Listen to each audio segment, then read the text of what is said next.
In response to the Bondi Beach terror attack at the end of last year, New South Wales Premier Chris Minns' state government introduced sweeping new laws to designate public areas as restricted from public assemblies, i.e. protests, following a declared terrorist incident. The ABC reported in December, public assemblies banned for 14 days across Sydney as police enact new laws. This is vaguely reminiscent of the COVID days, isn't it? Just self-isolate for 14 days to flatten the curve. Of course, 2 weeks quickly turned into hundreds of days of lockdowns in Daniel Andrews, Victoria. Remember the Orwellian slogan, "Staying apart keeps us together"?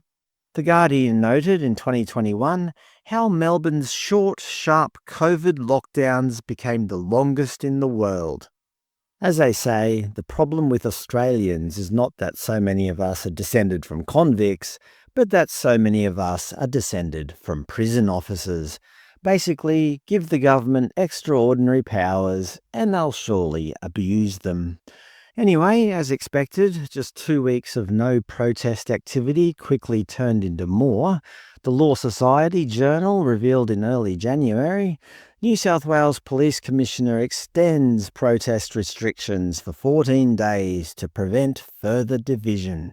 And then 2 weeks later, the ABC ran the headline, New South Wales Police Commissioner extends Sydney protest restrictions with significantly limited scope. As we saw with COVID, it seems like a case of just 2 more weeks to flatten the pro-Palestinian curve. Granted, years of pro-Palestinian anti-Israel protests have been incredibly polarising and disruptive for many people, so for some it's a welcome relief. But for others, it's a blatant infringement on our democratic rights. Mind you, it should be noted that in Australia, the right to protest isn't an absolute right written into the Constitution or a Bill of Rights or whatever. Instead, the High Court has established an implied freedom of political communication. Basically, the government can't stop you from talking politics, but they can tell you where and when you aren't allowed to do it. Anyway, I don't want to get bogged down in the legal side of things. Fast forward to recently, and it was announced that Israel President Isaac Herzog would be coming to Australia. What do you think happened with the anti-protest saga? Another ban. In early February, the ABC reported the inevitable.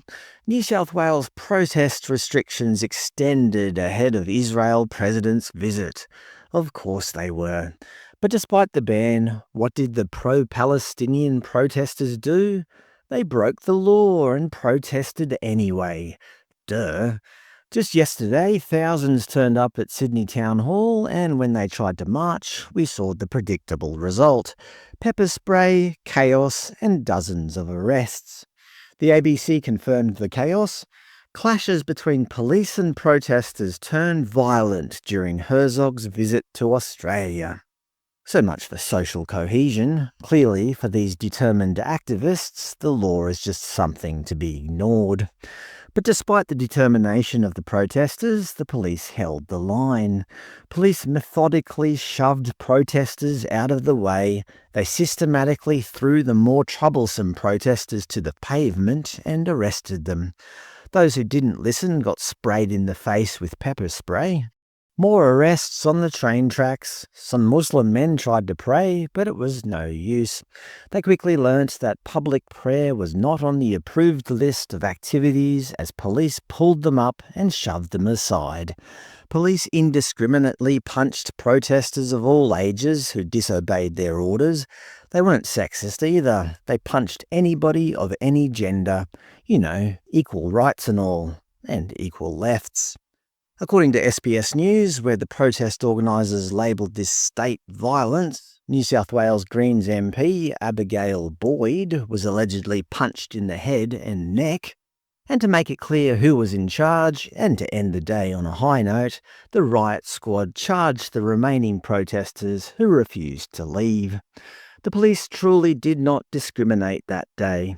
They didn't care about your gender or religion or age or sexual orientation or anything else. If you were breaking the law just by being there, you were a prime target. Australia's dear leader, Prime Minister Anthony Albanese, couldn't believe that his social cohesion plan has been such a failure. The BBC reported the fallout. Australia PM devastated as police and protesters clash over Israeli leader's visit. Despite the chaos on the streets, Premier Chris Minns thought his police officers did what they needed to do. The Guardian confirmed, Chris Minns defends police in impossible situation after video emerges of officers punching protesters in Sydney. Although SBS fought back after footage went viral of the Muslim men being hauled aside mid-prayer, Muslim groups condemn police over Sydney protest incident as Minns defends response, where they noted that over 100 Islamic organisations have now called for the police commissioner to resign, labelling the disruption to their prayer as un-Australian and abhorrent. Because, Muslim men should be allowed to pray wherever they want to. So it seems the great Australian social cohesion experiment is slowly going up in flames. It turns out if you want people to get along, new laws designed to keep people quiet aren't exactly the silver bullet the government had hoped for. But hey, at least we've confirmed one thing. In 2026, the protesters have quickly learnt that the people in charge are not descended from convicts as first thought, but from prison officers who really enjoy their work. But never fear, I'm sure just another 2 more weeks to flatten the curve of social disunity should do it.